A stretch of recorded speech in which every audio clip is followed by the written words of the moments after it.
आज मैं आप सबसे क्लैरिटी वर्सेस कॉस्ट प्रिंसिपल के बारे में बात करना चाहती हूँ। यानी कि स्पष्टता उस दिशा की जो हमें हमारी मंजिल तक ले जाएगी या हमारे ब्रेक थ्रू तक ले जाएगी या हमारे ड्रीम तक ले जाएगी। और कॉस्ट यानी कि मूल्य जो उस स्पष्टता को पाने के बाद हमें देना है। मैं ये आपको 3 एग्जाम्पल्स उदाहरण के साथ बताना चाहूंगी। पहला उदाहरण उस लड़के का है जिसे परमेश्वर ने कहा कि तू सेवा कर। तो उसके पास उसको सिंपल एक डायरेक्शन मिला है कि उसकी बुलाहट क्या है, तुझे सेवा करना है। या फिर एक ऐसा लड़का जिसे परमेश्वर ने कंफर्मेशन दिया है कि मैं तुझे तेरा फाइनेंशियल ब्रेक थ्रू दूंगा जिसे वो चाहता है। अब दूसरी तरफ एक और ऐसी लेडी है जिसको भी परमेश्वर ने सेम यही बोला है कि तू सेवा कर, पर उसे ये भी बोला है एडिशनली कि तू सेवा इंडिया में रहकर कर। और तीसरा वो एक रिटायर्ड आदमी है जिसको कनाडा जाना है क्योंकि उसकी बेटियां वहां पर हैं। और वो परमेश्वर से पूछ रहा है कि मैं क्या करूं। जहां पे वो रहता है वहां पे वो अभी सेवा में है, पर उसकी जो तबीयत है वो उसको वहां का मौसम सूट नहीं करता और वो कनाडा अपनी बेटी के पास जाना चाहता है। और वो प्रभु के दास के पास जाता है और प्रभु के दास से पूछता है कि प्रभु के दास, आप मुझे प्रभु से पूछ कर बताओ कि प्रभु की मेरे जीवन में क्या इच्छा है। तो प्रभु के दास प्रार्थना करते हैं और उसे बोलते हैं कि प्रभु चाहता है कि तू यहीं रहे, ना कि सिर्फ तू यहाँ रहे और तू कनाडा मत जा, बल्कि तू सेवा फिनेंस डिपार्टमेंट में ही अपनी पूरी अपनी अच्छाई के साथ सच्चाई के साथ कर। तो ये 3 लोग हैं। अब तीनों में क्या डिफरेंस है? यहाँ पे वो लड़का है जिसे परमेश्वर ने सिर्फ हाई लेवल ऊपर से ऐसे बता दिया कि तुझे सेवा करनी है। ये नहीं पता सेवा कहाँ करनी है, सेवा कब शुरू करनी है, सेवा किस किस जगह के कौन सी मिनिस्ट्री करनी है, यूथ मिनिस्ट्री करनी है, इवेंजलिज्म करना है या क्या करना है, उसको नहीं पता। दूसरी तरफ ये लेडी है जिसको पता है कि सेवा करनी है और सेवा इंडिया में ही रहकर करनी है, इंडिया से बाहर उसे नहीं जाना। और तीसरी तरफ ये रिटायर्ड पर्सन है, आदमी है जिसको परमेश्वर ने क्लियर क्लियर डायरेक्शन दे दी है कि तुझे सेवा इंडिया में करनी है, तुझे कनाडा नहीं जाना है, तुझे फिनेंस डिपार्टमेंट में ही सेवा करनी है और तुझे इस प्रभु के दास के साथ मिलकर सेवा करनी है। तो यहाँ पे क्या हुआ, हम सब 70% लोग जो हैं वो इस कैटेगरी में आते हैं जिनके पास एक हाई लेवल बुलाहट है या एक वर्ड है, एक परमेश्वर के वचन से उनको कंफर्मेशन मिला है, एक ड्रीम मिली है, एक प्रोफेसी मिली है, चाहे खुद से चाहे किसी प्रभु के दास के द्वारा, कि उनको ये फाइनेंशियल ब्रेक थ्रू मिलेगा, उनको उनको उनकी उनको ये वाला ब्रेक थ्रू मिलेगा या परमेश्वर की ये बुलाहट है उनके जीवन के लिए। बस उतना ही। तो 70% लोग इस कैटेगरी में हैं। 30% लोग इस कैटेगरी में भी है जहां पे उनको डायरेक्शन है, उनको दिशा है, उनको स्पष्टता है दिशा की, पर उनको पूरी स्पष्टता नहीं है। यहाँ वाले लड़के के पास कोई भी वो ऑप्शन ले सकता है, वो प्लान ए लेकर भी सेवा कर सकता है, चाहे वो प्लान बी लेकर या तो वो हैदराबाद में करे या वो इंडिया में करे या वो आउट ऑफ इंडिया करे, उसकी मर्जी है। उसके पास बहुत सारी चॉइसेस हैं और थोड़ा कंफ्यूजन भी है क्योंकि उसके पास क्लैरिटी नहीं है। जबकि ये जो लेडी है इसके पास थोड़े कम, उसके पास ज़्यादा दिशा है और थोड़े कम ऑप्शन है। तो यहाँ पे उसका मूल्य है, उसका मूल्य ये है कि उसे उसको क्या करना है, उसको इंडिया में ही रहकर सेवा करनी है। उसके पास ये वाला जो रास्ता है ये नहीं है कि वो कहीं और जाके भी सेवा कर सकती है। देराज जो यहाँ वाला ये वाला पर्सन है उसके पास डॉट टू डॉट ऑप्शंस है, उसके पास ना प्लान ए है ना प्लान बी है, सिर्फ ये वाली स्ट्रेट लाइन है। तो आपने देखा जैसे जैसे परमेश्वर स्पष्टता देता है आपकी मंजिल की, आपको दिशा की स्पष्टता देता है, वैसे वैसे आपको मूल्य चुकाना होता है। अब इस इंसान को, ये रिटायर्ड पर्सन को एक मूल्य चुकाना है। उसका मूल्य क्या है कि उसको, चाहे उसको मौसम सूट करे ना करे, परमेश्वर चाहता है कि वो यहाँ रुके, परमेश्वर उसको अनुग्रह देगा उस मौसम कि वो मौसम उसे सूट हो।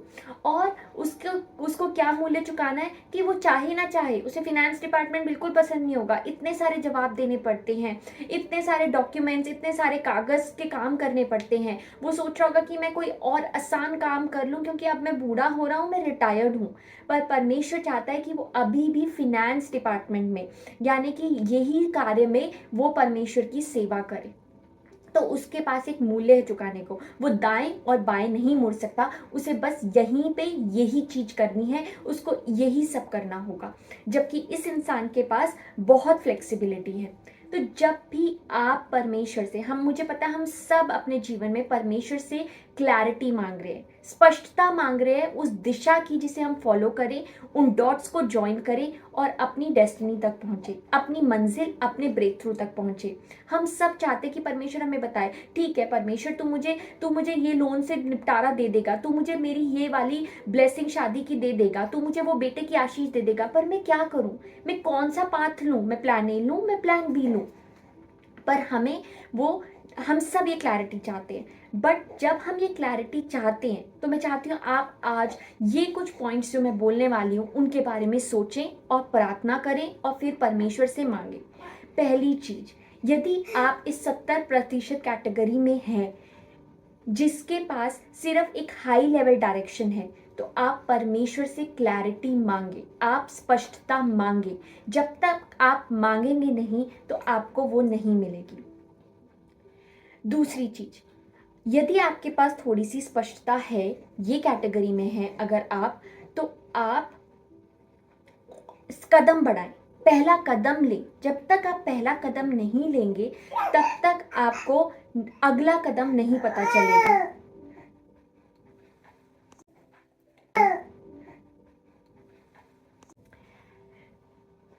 यदि आप गूगल मैप्स को देखें तो वो आप अगर जो इस मंजिल तक आप जाना चाहते हैं, आप वो उस मंजिल के डायरेक्शन आपको एक साथ नहीं दे देता। 1 घंटे का रास्ता है तो वो पहले नहीं बोलेगा अब 1 किलोमीटर जाना है, फिर दाएं लेना है, फिर बाएं लेना है। 1 घंटे की जर्नी वो एक साथ नहीं बता देता है, बल्कि पहले क्या होता है, आप शुरू करते हैं, वो आपको कहता है अब आप 1 किलोमीटर आगे जाएं। फिर जैसे ही आपका वो 1 किलोमीटर खत्म होने वाला होता है, उससे थोड़ी देर पहले वो कहता है अब 300 मीटर की दूरी पे आप बाएं लें या दाएं ले। वैसे ही प्रभु चाहता है कि जो हमें कदम लेना है, पहला स्टेप लीजिए, जो भी डायरेक्शन परमेश्वर ने आपको दिया है, आप वो डायरेक्शन लीजिए और फिर परमेश्वर आपको आपके नेक्स्ट स्टेप देगा। अगर आपको परमेश्वर ने कहा सेवा करें तो आप सेवा में घुसिए, आप दूसरी चीजें मत कीजिए। आप ये मत सोचिए मुझे बाकी चीजों को पहले समेटना है फिर मैं सेवा में जाऊंगा। आप पहला कदम तो बढ़ाइए। यदि आपको परमेश्वर ने कहा इंडिया में सेवा करनी है तो आप अपने जो ऑप्शन है बाहर जाने के, उनको आप थोड़े टाइम के लिए रोक दीजिए। आप रोक दीजिए और सोचिए कि आपको इंडिया में ही कैसे आगे बढ़ना है। आप पहला कदम तो बढ़ाइए, तब परमेश्वर आपको अगले कदम देगा। तीसरी बात, जब आपको परमेश्वर ने क्लैरिटी दे दी है तो और उसका टाइम है कि इतने टाइम में ये आप वहाँ मंजिल तक पहुँचने वाले हैं, जब तक आप उस प्रोसेस में मंजिल तक पहुँचने के, आप अपने चरित्र पे काम कीजिए। आप अपने आप को वो पर्सन बनाइए। यदि आपको क्लैरिटी नहीं मिली है, आपको और क्लैरिटी चाहिए, आप इस कैटेगरी में हैं, तो आप अपने आप को वो पर्सन बनाइए, वो इंसान बनाइए, अपने चरित्र को बनाइए, अपने रिलेशनशिप को परमेश्वर के साथ बनाइए कि वो आपको और स्पष्टता दे पाए, आपको और डायरेक्शंस डॉट टू डॉट बता पाए। क्योंकि परमेश्वर ऐसे ही व्यर्थ नहीं बोलेगा, परमेश्वर उसी को देगा जो उसे फॉलो करेगा, जो उसकी सुनना चाहता है और जो उस मूल्य को चुकाने का हृदय रखता है। तो इस प्रोसेस में आप वो पर्सन बनिए, आप अपने आप को वहां पे खड़ा कीजिए कि परमेश्वर आपको और स्पष्टता आपकी दिशा की दे सके। लास्ट पॉइंट ये है कि हम एक चक्रव्यूह या लूप में ना चले जाएं। परमेश्वर ने हमें बताया ये करना है, पर हम कई बार अपनी कमियों की वजह से एक ही जगह स्थगित हो जाते हैं, अटक जाते हैं और हम आगे नहीं बढ़ते। हम सालों साल वहीं पे बिता देते हैं और हम आगे नहीं बढ़ पाते। जैसे इजराइलियों ने किया, परमेश्वर ने उन्हें मिस्र से कनान में 40 दिनों में पहुंचाना था, पर उन्होंने 40 साल लगा दिए। तो हम ऐसा ना करें। अपनी कमियों की वजह से हम एक कदम लेते हैं अपने डायरेक्शन की तरफ, पर दूसरे ही वक्त हम भूल जाते हैं, हम डाइवर्ट हो जाते हैं, हम डिस्ट्रैक्ट हो जाते हैं, हमारा ध्यान नहीं रहता, हम सुनना भूल जाते हैं फिर परमेश्वर से और नेक्स्ट कदम पे चलने वाले नहीं रहते। तो इन रीजंस की वजह से हम लोग डायरेक्शन लेस, फिर से हम अपना रास्ता भटक जाते हैं। तो हम उस लूप से बाहर निकले। मैं आप इन सारी बातों को मैं आपको एक बाइबल के उदाहरण से बताना चाहूंगी, वो है याकूब का जीवन। जब याकूब, रेबेका और जो इसहाक है, उसको परमेश्वर ने 2 बच्चे दिए जिसका नाम था याकूब और इसहाक। याकूब छोटा था और एसाव बड़ा था। तो याकूब ने छल से इस जो एसाव है उसके बर्थ राइट को, उसका जो ब्लेसिंग्स थी, पहलोटे की आशीष उसको चुरा लेता है और वो पहलोटे की आशीष छल के साथ अपने पिता से खुद के लिए ले लेता है। और तब उसका भाई एसाव उसे मारना चाहता है और वो वहां से भागता है और अपने मामा के पास चला जाता है। अब वो लबान अपने मामा के पास जाता है और वहां पे जाते ही उसको राहेल से प्यार हो जाता है और उसके लिए वो 7 साल बिताता है। फिर वो अगले 7 साल उसकी दूसरी बेटी लिया के लिए बिताता है, जो उसको लबान जबरदस्ती दे देता है। और ऐसे और 6 साल वो अपनी मजदूरी की, वो अपनी प्रॉस्पेरिटी को बढ़ाए, अपनी भेड़ों को बढ़ाए, उसके लिए 6 साल बिताता है। तो ऐसे करके वो लगभग 21 से 22 साल वहां पे लबान के साथ बिताता है। और जब वो ये जर्नी, जब वो ये रास्ता ले रहा होता है अपने माँ बाप के घर से, जब वो अपने मामा के पास पहली बार भाग कर जा रहा होता है, उस वक्त परमेश्वर उसे कहते हैं कि मैं तुझे फिर वापस अपने माता पिता के देश में, अब्राहम और इसहाक के देश में लाऊंगा, इस कनान में लाऊंगा और तुझे बहुत बड़ा करूंगा और आशीषित करूंगा। तो ये उसको क्या मिली है यहाँ पे, उसको एक क्लैरिटी मिली है, उसको एक ड्रीम, उसको एक ब्रेक थ्रू, उसको एक विजन, उसकी डेस्टिनी मिली है कि उसको वापस कनान में परमेश्वर लाएगा। वहां वो जाता है और क्या होता है, वो वहां पे लूप में, चक्रव्यूह में फंस जाता है, जो पॉइंट मैंने आपको बताया। और वहां पे वो राहेल से प्यार कर बैठता है और उसके लिए वो 7 साल गवा देता है और वो उसके लिए प्राइस पे करने को तैयार है। वो खुद ही उसे कहता है कि मैं 7 साल तेरी बेटी राहेल के लिए सेवा तेरी करूंगा, अपने मामा को कहता है। तब उसको याद नहीं आता कि ये मेरे को परमेश्वर ने डायरेक्शन दिया है, मैं उसको उसके लिए लग जाऊं, ना कि 7 साल जाने दूं। बट उस वक्त वो उस लूप में चला जाता है। क्यों? क्योंकि उसको वो भूल जाता है और वो मूल्य नहीं देना चाहता उसको। और फिर बाद में क्या होता है, वो 21 साल बाद फिर से परमेश्वर उसको याद करवाते हैं कि तुझे तो कनान जाना है। वो परेशान होकर परमेश्वर से कहता है कि मैं कब तक ये अपने मामा के अंडर, अपने ससुर के अंडर काम करता रहूंगा। तो परमेश्वर उसे कहते हैं तू वापस जा और मैं तेरी रक्षा करूंगा। वो क्लैरिटी मांगता है फिर से, तो परमेश्वर उसे देते हैं। और ये 21 साल के पीरियड में वो अपने चरित्र पे काम करता है। वो मेहनत के साथ, अब वो छल छोड़ देता है, वो मेहनत के साथ काम करता है अपने मामा या अपने ससुर के अंडर, और अपने रिलेशन को, अपने परमेश्वर के साथ जो व्यक्तिगत संबंध है उसको बनाए रखता है। तभी वचन कहता है कि परमेश्वर याकूब के साथ था उस 21-22 सालों में, और जो कुछ वो करता था परमेश्वर उसको सफलता देता रहा, क्योंकि उसका रिश्ता परमेश्वर के साथ मजबूत था। तो हम जब वो वेटिंग पीरियड में, जब तक हम उस डेस्टिनी की तरफ नहीं बढ़ रहे, हम अपने रिश्ते को परमेश्वर के साथ बनाए रखें। अगर हम बीच में खो भी गए हैं, लूप में चले भी गए हैं बाय चांस, तो हम फिर से परमेश्वर से क्लैरिटी को मांगे, स्पष्टता को मांगे। और तीसरी चीज, वो रातों रात डिसाइड करता है कि मैं लबान को छोड़ के, अपने मामा को छोड़ के वापस अपने देश जाऊंगा सब कुछ लेकर। और वो रातों रात निकल जाता है। वो बहुत वेट नहीं करता, एनालाइज नहीं करता, वो पहला कदम उठाता है।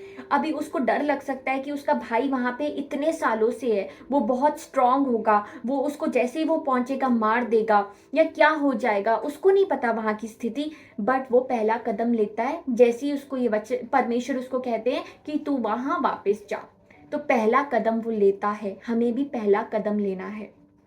फिर वो जैसे रास्ता में जाता है तो परमेश्वर उसके लिए रास्ते खोल देते हैं। फिर परमेश्वर उस लबान, उसके मामा या ससुर जो भी हैं, वो उनसे बात करते हैं और उन्हें कहते हैं कि तू याकूब को मत छूना।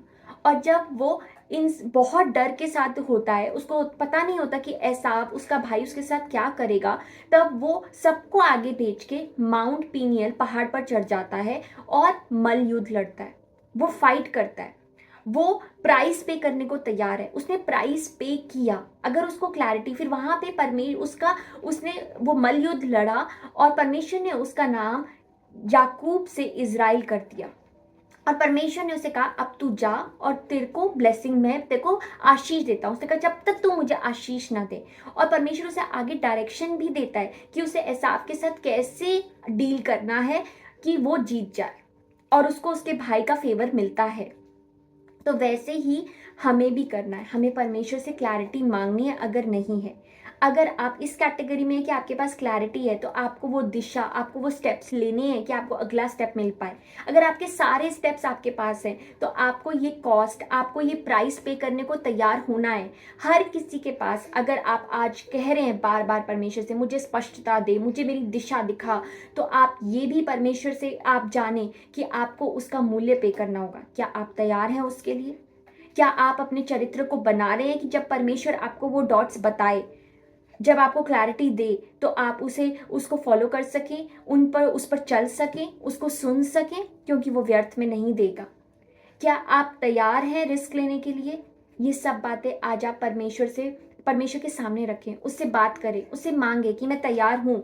अगर मैं तैयार नहीं हूँ तो मैं तैयार होना चाहता हूँ परमेश्वर, मैं वो बनना चाहता हूँ कि तू मुझे ट्रस्ट कर सके, तू मुझ पे विश्वास कर सके और मुझे वो दिशा दे सके, मुझे वो स्पष्टता दे सके। और अगर आप वो हैं जिसके पास सारी क्लैरिटी है पर आप लूप में चले गए हैं, तो आप उस लूप से जल्दी बाहर आइए और परमेश्वर से कहिए कि मैं फिर से अपने आप को समर्पित करता हूँ, मैं फिर से उस दर्शन को याद करता हूँ, मैं फिर से उस वर्ड को जो तूने मुझे दिया था, उस वचन को याद करता हूँ जो तूने मुझे दिया था कि ये कर, और मैं आज चलने को तैयार हूँ।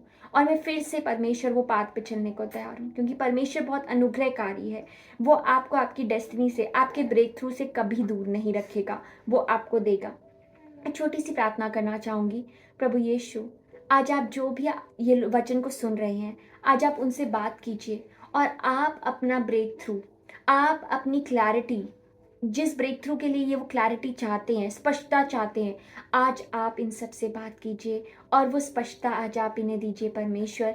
और आप हमें वो पर्सन बनाइए, मुझे भी, हम सबको जो सुन रहे हैं, हमें वो पर्सन, हमें वो इंसान बनाइए कि हम तेरी स्पष्टता को पा सकें, तू हम पे विश्वास कर सके, कि हमें वो डायरेक्शन तू दे सके, और जब तू दे तो हम उस पर चल सके। हमें वो भी क्षमता दे, हमें वो बोल्डनेस का आत्मा, हियाव का आत्मा दे कि हम वो कदम बढ़ा सकें। जैसे ही हमें वो पहली स्पष्टता का डायरेक्शन मिले परमेश्वर, जैसे ही हमें पहला स्टेप परमेश्वर पता चले, हम वो ले पाए परमेश्वर, और हमारे चरित्र को बहुत ताकत से बना दे परमेश्वर।